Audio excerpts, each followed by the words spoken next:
man is right there with a gun pointed at us. Right away, gunfire goes off. He shoots 6 times in our direction, and 2 bullets end up hitting me and my right dominant arm. I'm finally ready to tell you all the story of how I got shot, what happened that night, why I became a police officer, everything that happened from the very beginning all the way to what's happening now. I started this YouTube channel early this year, and the support I've been getting is way more than I have ever dreamed about getting in my entire life. You all have been there for me through and through, and because you're there for me so much through the recovery, I feel like you all deserve to know everything that happened. But if I'm gonna tell a story, I have to start from the very beginning, why I became a police officer in the first place. I ended up getting my master's degree in clinical social work. And what a master's degree is after high school, you do 4 years of college to get your bachelor's degree.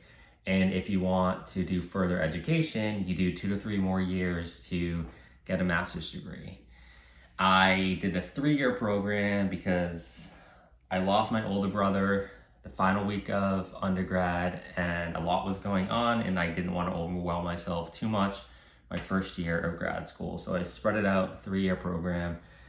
And why I chose clinical social work is because I always had an inner desire to help people. That is all I wanted to do in this entire life. Money never mattered to me. Finding value and purpose in my life is truly what always mattered. So I was doing social work, and I only ever did internships, but they were pretty intensive, 3 days a week for about an entire year. Every year you did a new internship. In the first year, I did an internship at South Shore Mental Health in Southern Massachusetts, where it was basically my responsibility to help provide people with severe and persistent mental illness resources in the community to keep them out of jail. And then my second year internship, I did it at Quincy Mental Health Court, which these people in the program would commit crimes because of their mental illness. And finally, the judge would be like, okay, you can choose jail as an option, or you can do a mental health court, which is adhering to the rules of the court. And if you do so and graduate the program, you don't have to go to jail. So again, as a social work intern there, I encourage these people in the program to get therapy, everything that they might need to stay out of jail. And some of the times it worked, some of the times it didn't. During my final year of the internship, we worked heavily with Quincy Police Department. We would do community meetings every single month to see who was a likely problem in the community and how we could get on top of it to help them do better. During that entire time, I started falling in love with police work. I started having coffee with as many cops as I could. I started learning the field through and through. And I'm like, finally I had an epiphany. I was like, why am I waiting until these people commit crimes to then help them when I can be out there as a cop and keep them from committing crimes in the first place with my mental health background? I thought it might be better for everyone overall. So during my last year of the social work program, I started taking so many police exams. How you become a police officer is you apply to a police department, you fill out the application, then you take an exam. You usually have to get over an 80. If you get over an 80, they call everyone back that did, and then you take a physical fitness test. Everyone that passes that physical fitness test, you then do something called an oral board. So all along the way, they eliminate people. They eliminate people after the exam, after the physical fitness test, and then they do the oral board, which is basically like an interview set up to intimidate you. It's like 5 to 8 police officers around a table with people from the community sitting in as well, and everyone just like grills you. It can be formal questions that are planned ahead of time, or it can be open conversation. I did many oral boards and had all different types of styles. So out of all the people left interviewing, they would choose like their favorite, and then they would hire that person and do a conditional offer, but after the conditional offer, you would have to do a background check, a psych exam, a polygraph to make sure you didn't lie all along the way. And if you passed everything, then you were in, right? For me, I did this many times, many different police departments, and the day after I walked the stage at grad school, Ware, New Hampshire called back and said they were interested in me. And I was so thrilled. I was living in Massachusetts at the time. I applied to Mass and I applied to New Hampshire because I wanted to be a police officer at the first place that wanted me. And the first place that wanted me was Ware. So I packed my bags, I moved north to New Hampshire, and I got sworn in July 2018. In New Hampshire, you still do an overnight police academy. At least you did at the time. What that looks like is you live there Monday to Friday, you wake up at 5, you go to bed by 9:30, and it's just like work for the entire day. My academy was August to December. And how it works in New Hampshire is you start working up until the police academy. So I got sworn in July. So I was doing pretty much ride-alongs. I wasn't like doing arrests or anything, but I was doing ride-along just to learn the town, learn the field. So I got some experience before the police academy. I started in August, graduated in December. Right after you graduate from the police academy, you start a field training program, which is basically you do at first ride-alongs with a police officer, and they start pushing you into being a police officer by like taking on responsibilities, answering calls, etc., etc. And they have this like 40-page book where they grade you for everything that you're doing throughout the process on a scale of 1 to 4, what needs work, what needs improvement, what you're doing well. And if you are doing well and get checked off on every single category, then you can complete FTO. When you complete FTO, you do a test, a written test, and then you can finally be on the road on your own. I finally graduated the FTO program in May, so 5 months out of the academy. Ware was a huge town, 60 square miles, except we were only a police department of 12.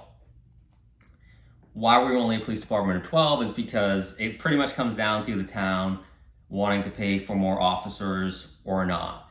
So our town, in fact, wasn't even a 24-hour police department. We opened the doors at 7 a.m. and we closed up shop at 3 a.m. And that's not what we wanted, that's what the town wanted. And in fact, a lot of towns around us were the same way. They closed. We actually closed a little bit later than they did. Some closed at 2, some closed at 1, we closed at 3. And when we close, state police takes over. But they could be pretty far away if something bad goes down because they're covering a whole county, right? That's relevant to the story. So it was summer 2019, and I was finally starting to get the hang of things. Like, you have to learn so much as a police officer. And in fact, people say you don't really know what's going on until like the 5-year mark. On the night of July 31st, 2019 is when everything started to go down. That is when I started my shift. I was currently working at 5 p.m. to 3 a.m. shift. We did 10-hour shifts. And it was a beautiful summer night. It was just my sergeant and I on that night.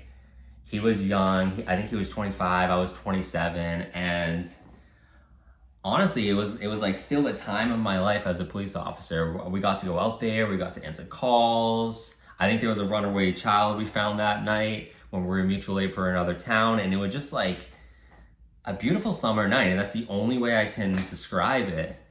And then the night started getting later, and it hit the next day, August 1st, which is my alive day.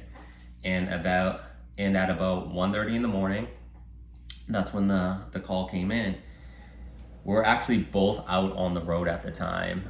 We were following each other in the cruiser, just seeing what was up in the town, and I don't know where the radio went off. And we got information from dispatch that a husband was holding his wife hostage with multiple firearms. and he also took 60 Xanax. What that is, it's anxiety medication, but if you take more than the dosage, then you're definitely not going to be thinking straight, right? So we were getting a lot of information fast, and I saw my sergeant do U-turn right away. I did too. We were heading in the direction of the house. Because the town was so big, we were still about 10 minutes out. And because this happened at 1:30 in the morning, like I said earlier, a lot of towns around us closed. So we started calling for mutual aid because we knew that this was going to be a pretty serious call. However, the mutual aid was not that much because we called for state police, we called for the sheriff's department, all of it, but we knew we were going to get there way before a lot of backup came. So during the ride to the house, of course, anytime you hear that guns are involved at a call and someone's threatening to use them, you wonder if you're gonna lose your life, right? That's just so many thoughts going through your mind on the way to the call, but you have to go. We end up pulling up to the house. It's the darkest street that you can imagine. Where had no street lights, right? Except for one in like a really random part of town. So we pull up to the house. We're as discreet as possible, lights off. In a situation like this, you don't want to come like light sirens. You want to make it so you're very discreet. We get to the house. It's so dark. It's so quiet. We park. We get out of the cruisers and we start slowly walking towards the house very discreetly. We get to the front door. We knock. And the wife actually comes out in distress and she says, "I'm very afraid. He's threatening to kill me. I don't know what to do." My sergeant asked a bunch of questions. Are there any kids in the house? They ended up not being there. So much is going through our mind, so much all at once. And my sergeant ends up entering the house. I follow right behind, and the man is right there with a gun pointed at us. Right away, gunfire goes off. He shoots 6 times in our direction, and 2 bullets end up hitting me and my right dominant arm. One in the biceps and once in the forearm. As soon as my arms hit, the nerve is destroyed and I drop my gun because I lose use of my hand, and I take a few steps back. I call dispatch over the radio and I say, I've been shot. And at the same time, I see my arm swinging behind its back. I see blood spitting out of it. An artery ended up being severed. And if an artery is severed, you know you're gonna bleed out in a few minutes. So much is going through my mind. As soon as I look up, I see my sergeant at the doorway. He passes me my gun. I grab it with my left hand because that's all I have use of. And we end up taking cover with the woman behind the cruisers, ensuring she's safe. We kept eyes on the house. My sergeant gets a rifle out, aims it at the front door just to make sure he doesn't escape and try to come out and shoot at us more. During that time, my arm's still bleeding out. My sergeant throws me a tourniquet. What that does is you put the tourniquet on, it cuts off circulation and it keeps you from bleeding out and dying. As I'm about to put it on, another backup officer from another town finally rolls up, helps me get it on. We tighten it up, and after a few more minutes, a second cruiser gets there and I end up being taken to the hospital. The whole team ends up being there for over 12 hours. During this time, I'm at the hospital. They later found out that as soon as we exited the house, the man took his life with a shotgun. But they didn't know that, and they're not gonna just run back into the house because he's gonna have the advantage. He could still be at the doorway, he could blast whoever walks in, so you really have to play it safe. So state police ended up sending in robots. The robots found the body. They determined the body was dead. An autopsy was done many months later, and the autopsy, or right away, we got the news many months later, and the autopsy determined that he took his own life with his shotgun. He was shot 3 times, but it was upper chest, back, and back, and those wouldn't have ended his life. Finally, the case closed in December, and we got a lot more information. We found out the whys. We found out that the wife wanted a divorce from the husband, and he didn't want to let her go, so he was willing to do anything he could to keep her from leaving, which included holding her hostage with guns, saying, "You're not going anywhere." During that time, she was able to sneak away for just a few seconds, text her parents, who then called us, and when we were called, we went to the house. We put ourselves between the husband and the wife, and I was hit 2 times. It was very tragic, but the only person that lost their life that night was the man who started it all, right? After I was shot, I did a life-saving surgery. And why I say life-saving is because I lost a lot of blood. My muscles, arteries, tendons, you name it, was destroyed. We did a surgery that day, and we put a bunch of rods in my arm. I woke up, I was told by the doctor that my nerve was destroyed and I wouldn't have use of my hand again. We ended up a month later doing a second surgery to try to repair the nerve, and the surgery didn't work. I ended up having 5 surgeries total because I had a mission in my mind to get back to being a police officer. And I was willing to do anything that I possibly could because it was my dream career. I worked so hard for it. And 8 months out of the academy, everything fell to pieces. After 5 surgeries, in October 2021, I finally medically retired because the doctor said it was too unsafe for me to return. And I mean, think about it. I almost lost my life at 100%. So with only having between 10 and 20% of my arm, I'm a liability to myself, the community, my partner. In this career, lives are in jeopardy pretty often. And if people have to work with me when I'm down my dominant arm, it's just gonna make them unsafe. And I understand why I had to retire. It's still sad, but I'm happy that I found you guys to share my story with, to motivate me through the darkest days. And I would never take back that night. Being a police officer shaped me into the person I am now, and I'm so happy with my life. My arm doesn't work all the way all the time, but I'm working so hard to get it to be as close to 100% as possible. I'll take even 25% at this time. It's not there yet, but I'm working hard at it. And you all are the people that motivate me to do better, to push through on the hardest days. If I didn't have you all, I don't know where I would be. Every time I achieve something, you all celebrate with me, and it makes me feel larger than life. And I can't help but to be appreciative. You're all the absolute best. And if you have any more questions, absolutely let me know in the comments. Love you all so much.